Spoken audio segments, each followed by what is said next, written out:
reaction reels. Hello guys, welcome to reaction reels. This is Sahar. आज जो मैं आपके लिए वीडियो लेके आई हूँ वो होने जा रही है बहुत इंटरेस्टिंग वीडियो। और वीडियो का जो टाइटल है वो कुछ इस तरह से है, who is Sheikh Hasina, complete biography special documentary. तो चले गाइस, वैसे तो ये 2 पार्ट्स में है, तो मैं इसको जो है एक ही में कवर करूँगी और एक में ही जो है आप लोगों के साथ शेयर करूँगी। उससे पहले मैं आप लोगों को बताती चलूँ कि ये जो वीडियो है इनके चैनल का नाम है I think the street side. हाँ जी, द स्ट्रीट साइड इनके चैनल का नाम है। मैं इनका जो है लिंक जो है वीडियो का डिस्क्रिप्शन में ऐड कर दूंगी, तो आप लोग जो है इनके चैनल को विजिट कर लीजिएगा और इनको भी सब्सक्राइब कर लीजिएगा। तो चले गाइस, हम अपनी वीडियो स्टार्ट करते हैं, लेकिन वीडियो शुरू करने से पहले चैनल को सब्सक्राइब कीजिएगा, साथ ही बेल आइकन को प्रेस कीजिएगा ताकि हमारे आने वाली मज़ीद वीडियोस आप लोगों को मिलती रहे। तो चले गाइस, हम अपनी वीडियो स्टार्ट करते हैं।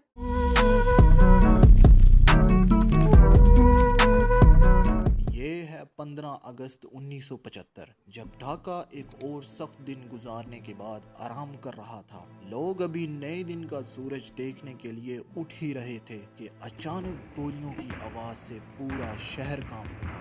गोलियों के चलने की आवाज इस घर से आ रही थी। ये घर किसी और का नहीं बल्कि शेख मुजीबुर रहमान का था। शेख मुजीब ने खुद को और अपने खानदान को एक कमरे में बंद कर लिया। कुछ देर बाद गोलियों की आवाज सहमती है। शेख मुजीब कमरे से बाहर आते हैं तो मालूम पड़ता है फौज के कुछ अफसरों ने घर को मुकम्मल घेरे में ले लिया है। उन्होंने फौरन शेख मुजीब को अपनी हिरासत में ले लिया और उसे घसीट कर ले जाने लगे। शेख मुजीब ने लड़खड़ाते हुए बोला, तुम क्या चाहते हो? तुम मुझे कहां लेकर जा रहे हो? मगर इनका प्लान शेख मुजीब को अगवा करने का नहीं था। एक अफसर ने फायर खोल दिया और 18 गोलियां शेख मुजीब के सीने में दाग डाली। शेख मुजीब, जिन्हें बांग्लादेश का हीरो माना जाता है, इस रात इनके जिस्म से खून की नदियां बहने लगी। अफसरों ने इस पर बस ना की और शेख मुजीब के बाकी खानदान को भी एक एक करके मार डाला। खुशकिस्मती से इस वाक़े में शेख मुजीब की 2 बेटियां बच गईं, जो इस वक्त हजारों मील दूर जर्मनी में थी, शेख रेहाना और शेख हसीना। अगली सुबह बांग्लादेशी सफीर ने ये दर्दनाक खबर शेख हसीना तक पहुंचाई। शेख हसीना के वहमो गुमान में भी नहीं था कि इसके वालिद बांग्लादेशी हीरो अब इस दुनिया में नहीं रहे। इस वाक़े के बाद शेख हसीना की जिंदगी बदल कर रह गई। आज शेख हसीना एक पॉपुलर लीडर हैं, जो पिछले 14 सालों से मुसलसल बांग्लादेश की प्राइम मिनिस्टर बनती आ रही हैं। सिर्फ शेख हसीना ही नहीं बल्कि बांग्लादेश की जीडीपी भी इसके साथ बढ़ती जा रही है। आखिर ये सब कैसे हुआ और कैसे शेख हसीना ने 15 अगस्त वाले वाक़े से खुद को निकाला?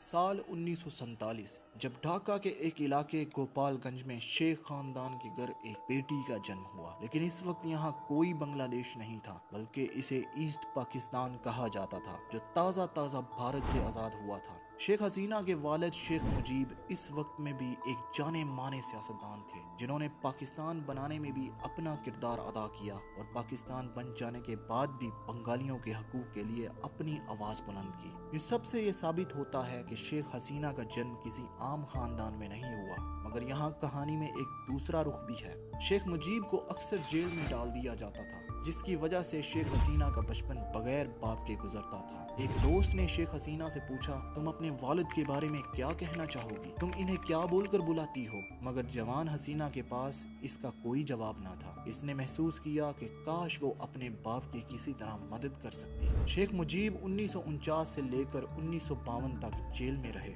लेकिन इसके बाद भी इन्हें पाकिस्तानी हुकूमत अक्सर टारगेट किया करती थी। 1954 में शेख मुजीब को एक बार फिर गिरफ्तार कर लिया गया और 1959 में भी इन्हें जेल भेज दिया गया। शेख मुजीब की गिरफ्तारी के बाद पुलिस इसके खानदान को भी ब्लैकमेल कर रही थी। इन सब चीजों का असर शेख हसीना पर भी पड़ रहा था।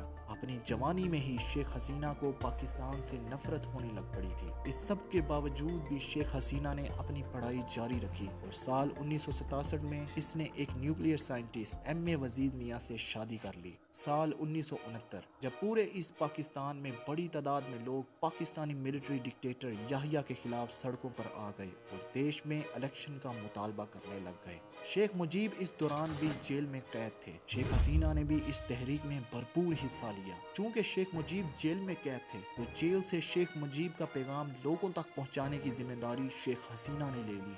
मगर हम सब जानते हैं इस तहरीक का अंजाम क्या हुआ। 1971 में बांग्लादेश की आज़ादी, भारत की मदद के साथ पाकिस्तान की फौज को हरा दिया गया और एक नया देश दुनिया के नक्शे पर उभर कर आया जिसे फिर बांग्लादेश का नाम दिया गया। इस लंबे सफर के बाद शेख हसीना माँ भी बन गई। इसी साल शेख हसीना ने एक बेटे को जन्म दिया और अगले साल एक बेटी को। हालात आहिस्ता आहिस्ता बेहतर होना शुरू हो गए और देश भी आहिस्ता आहिस्ता तरक्की करना शुरू हो गया। और इसी सब को देखते हुए शेख हसीना ने अपने शोहर के पास जर्मनी जाने का इरादा कर लिया।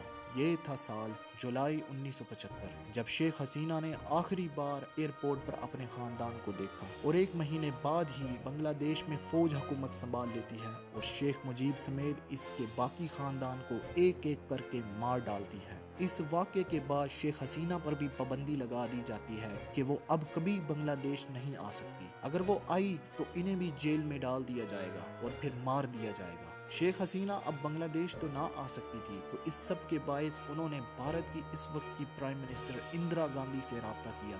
ढाका में इस वक्त बहुत सी तब्दीलियां हो रही हैं। ज़ियाउर रहमान फौज की तरफ से बांग्लादेश का नया लीडर बनकर सामने आया। शेख मुजीब की पार्टी अवामी लीग को भी तितर बितर कर दिया गया। इस वक्त दूर दूर तक इलेक्शन का कोई नामो निशान नजर नहीं आ रहा था। इस सब में भी शेख हसीना ने हार ना मानी और भारत से खुफिया तौर पर मिलिट्री लीडर्स के खिलाफ बयान देती रही। शेख हसीना ने आलमी ताकतों से भी मुतालबा किया कि वो बांग्लादेश में फौजी हुकूमत को ख़त्म करने में अपना किरदार निभाए और बांग्लादेश को वोट के जरिए अपना नुमाइंदा चुनने की आज़ादी दी जाए। बांग्लादेश पर मुसलसल आलमी दबाव के बाद सियासी पार्टियों पर लगी पाबंदियों में कुछ नरमी आने लगी और बांग्लादेश की एक बड़ी पार्टी अवामी लीग के पास अपना कोई लीडर ही ना था। इस सब में शेख हसीना से बेहतर कोई ऑप्शन नहीं था, क्योंकि एक तो वो शेख मुजीब की बेटी थी, दूसरा वो फौजी हुकूमत को ख़त्म करने में अपना बेहतर किरदार अदा कर सकती थी। इसी वजह से साल 1981 में शेख हसीना को अवामी लीग का नया लीडर बना दिया जाता है और ये सब तब किया जाता है जब शेख हसीना भारत में मौजूद थी। इस सब को देखते हुए शेख हसीना ने इसी साल देश वापस जाने का फैसला किया।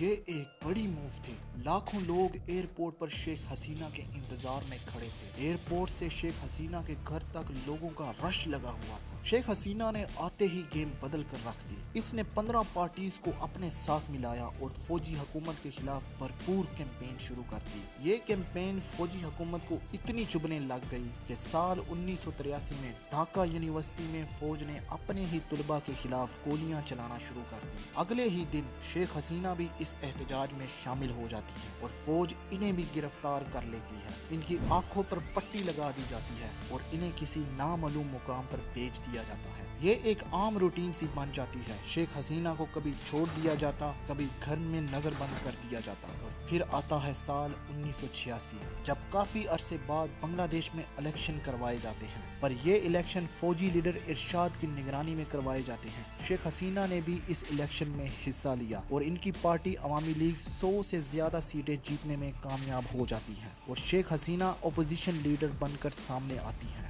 बांग्लादेश की कहानी में एक चीज जरूर कही जाती है, अगर आप हुकूमत में हो तो आपकी मौजें हैं, लेकिन अगर आप अपोजिशन में हो तो आप एक जहन्नम में हो। इस कहानी पर वापस आते हैं। मिलिट्री लीडर इरशाद के जमाने में पार्लियामेंट की हैसियत एक रबड़ से कम ना थी। जब जो चाहा कर लिया, जिस कानून को पसंद किया पास कर दिया, जिसको ना पसंद किया फेंक दिया। शेख हसीना जल्द इस बात को समझ जाती हैं और 1 साल बाद ही दोबारा इलेक्शन का मुतालबा कर देती हैं। इस दौरान शेख हसीना की पार्टी पर भी पाबंदियां लगा दी जाती हैं और इनके वर्कर्स को भी गिरफ्तार कर लिया जाता है।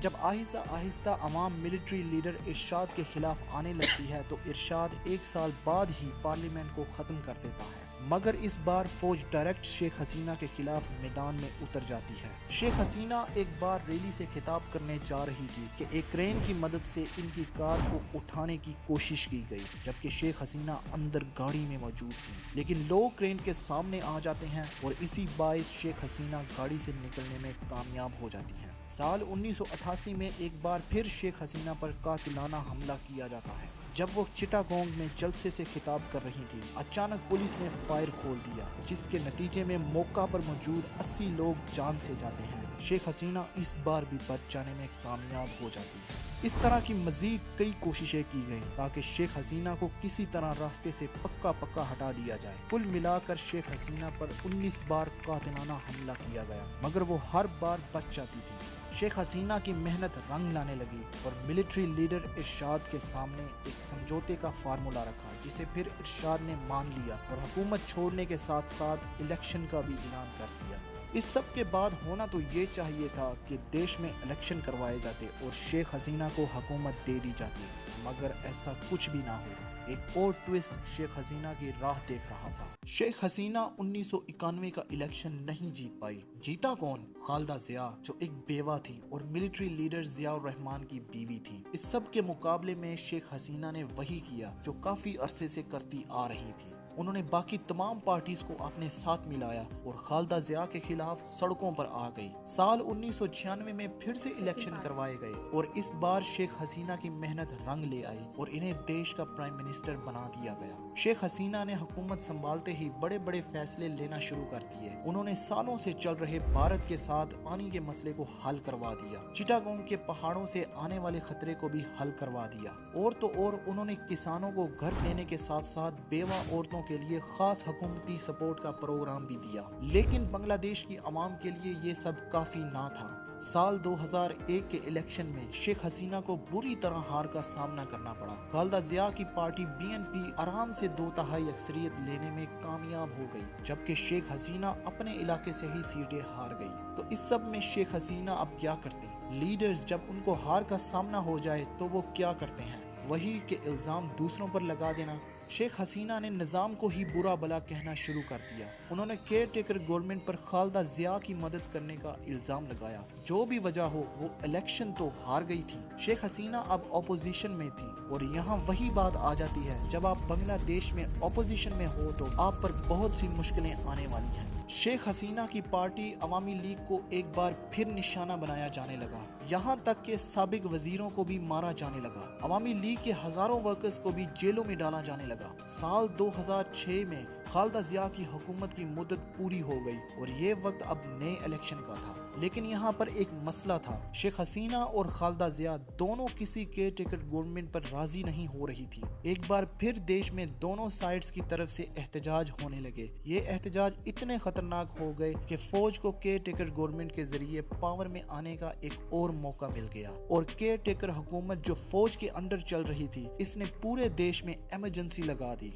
साल 2007 में शेख हसीना अमेरिका के दौरे पर थी कि इसी दौरान इन पर करप्शन के चार्जेस लगा दिए जाते हैं और इन पर एक बार फिर बांग्लादेश पर कदम रखने पर पाबंदी लगा दी जाती है। केयर टेकर गवर्नमेंट का कहना था कि शेख हसीना की वतन वापसी से मसले खड़े होंगे, पर शेख हसीना ने इस बात को मानने से इनकार कर दिया और 50 दिन बाद वो बांग्लादेश वापस आ गए। इस बार भी लाखों लोग शेख हसीना को लेने एयरपोर्ट पर खड़े थे और पिछली बार की तरह इस बार भी इन्हें जल्द गिरफ्तार कर लिया गया। शेख हसीना पर करप्शन के इल्जामात लगाकर इन्हें घर में नजरबंद कर दिया गया और यहाँ से शेख हसीना की कामयाबी का वो सफर शुरू हुआ जो आज तक जारी है। साल 2008 में इलेक्शन करवाए गए और शेख हसीना बड़ी आसानी से ये इलेक्शन जीतने में कामयाब हो गई। शेख हसीना लगातार 2014, फिर 2019 और अब 2024 का इलेक्शन जीतती आ रही हैं और कोई भी इनके मुकाबले में खड़ा तक नहीं हो पा रहा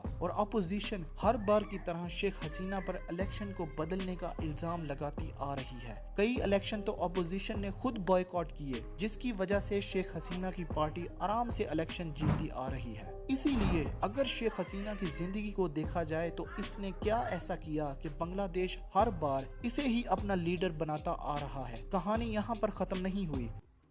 वो 76 साल की हैं और अभी तक डटी हुई हैं, मजबूत हैं और हर लीडर की तरह इसने भी कुछ अच्छी चीजें भी की हैं और कुछ बुरी भी। शेख हसीना की कामयाबियों की बात की जाए तो पहले नंबर पर शेख हसीना के दौर में बांग्लादेश ने पूरी दुनिया को अपनी तरक्की से हैरान किया है। बांग्लादेश पूरी दुनिया को टेक्सटाइल और गारमेंट्स एक्सपोर्ट करता है, जिससे इसके हजारों वर्कर्स को अच्छी सैलरी मिलती है और लोगों का लाइफस्टाइल काफी बेहतर हुआ है। दूसरे नंबर पर शेख हसीना ने फौज का हुकूमत में अमल दखल पूरी तरह खत्म कर डाला है, क्योंकि अगर पाकिस्तान की बात की जाए तो पाकिस्तान आज भी डायरेक्टली और इनडायरेक्टली फौज के अंडर है और बांग्लादेश ने अपनी आजादी पाकिस्तान से ही हासिल की थी। तो बांग्लादेश ने वो काम कर डाला जिसका शिकार पाकिस्तान आज तक बना हुआ है। बांग्लादेश में मुकम्मल सिविलियन हुकूमत है जिसमें फौज का कोई किरदार शामिल नहीं है। तीसरे नंबर पर शेख हसीना देश में मौजूद माइनॉरिटीज के लिए भी सपोर्ट प्रोग्राम और हकूक की बात करती हैं। इसीलिए बांग्लादेश में आज भी माइनॉरिटीज शेख हसीना को वोट डालती है। चौथे नंबर पर बांग्लादेश की फॉरेन पॉलिसी की बात की जाए तो शेख हसीना के दौर में बांग्लादेश के भारत के साथ ताल्लुकात बहुत बेहतर हुए हैं। शेख हसीना ने भारत के साथ साथ सब पड़ोसी देशों से अपने राब्ते मजबूत किए हैं। शेख हसीना की नाकामियों की बात की जाए तो शेख हसीना बांग्लादेश के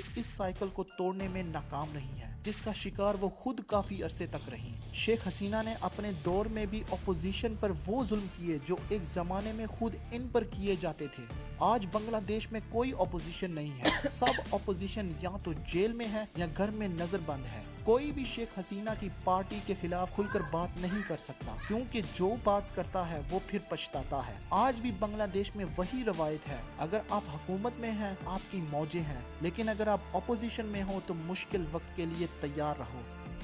वो लड़ी, निजाम से लड़ गई, अपने बाप को गवा दिया, खानदान को मिटवा दिया, इसे देश से भी निकाल दिया गया, इसको जान से भी मारा गया। वो बचती गई, वो लड़ती गई, इसने हार ना मानी, चट्टान की तरह खड़ी रही, मगर वो इस रवायत को कभी ना बदल सकी। आज शेख हसीना हुकूमत में है और खालिदा जिया जेल में है। कल को जो शेख हसीना के साथ हो रहा था, आज वही सब खालिदा जिया के साथ हो रहा है।